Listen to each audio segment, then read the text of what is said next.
Welcome to SBS News in Easy English. I'm Claire Slattery.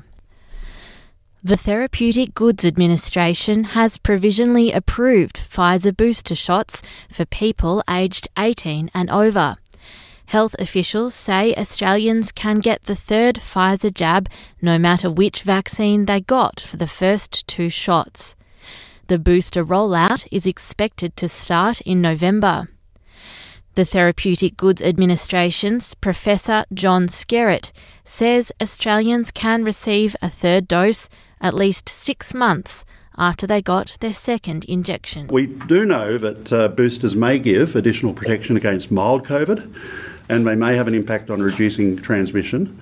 And we do know that in the elderly and people who have various shades of immunocompromise, that an additional dose is particularly valuable. Victoria has reported 1,534 new cases of COVID-19 and another 13 deaths. And there are another 304 new COVID cases in New South Wales and 3 further deaths. Soon people will be able to buy a pack of quick turnaround coronavirus tests with their bread and milk. Rapid antigen tests will be available to buy in supermarkets from next week. Coles says it will be the first to stock the 15-minute kits across 700 stores, and Woolworths will follow soon after. They'll cost around $10 per pack and will eventually also be available at convenience stores and pharmacies. Fully vaccinated Australians will no longer need to apply for an exemption to leave the country. The federal government says the exemption requirement will be removed from November 1st, when overseas flights will start again. It comes as Singapore announces it will let fully vaccinated Australians travel to the country without quarantine from November the 8th. Federal Health Minister Greg Hunt says they are big steps towards reopening the country. This is the first stage of our international reopening. Subsequently, we'll have a second stage focusing on students and critical workers. Australia's Prime Minister has defended his government's commitments to have net zero emissions by 2050, despite criticism on how it would be achieved. Scott Morrison wants to achieve the emissions target through using existing methods and future, yet unproven, technology. Mr Morrison will take the coalition's new plans to the United Nations COP26 climate talks in Glasgow next week.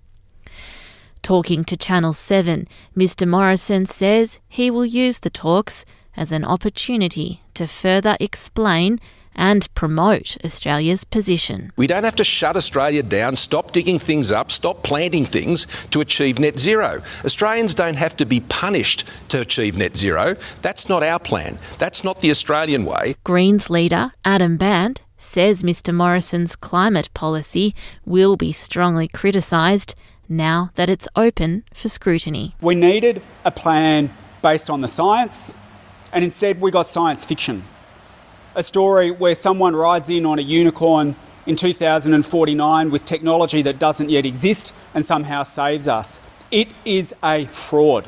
In sport, and there's confusion about the vaccination rules for tennis players entering Australia for next January's Australian Open.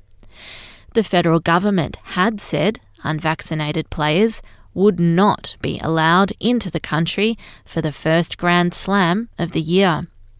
But Prime Minister Scott Morrison now says they will, if they go into quarantine for a fortnight.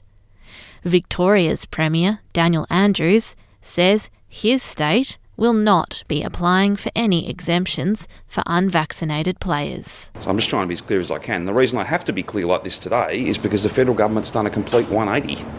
Alex Hawke made some comments. Now that apparently seems that wasn't the federal government's view. These things happen from time to time, I suppose. I'm Claire Slattery. This is SBS News in Easy English.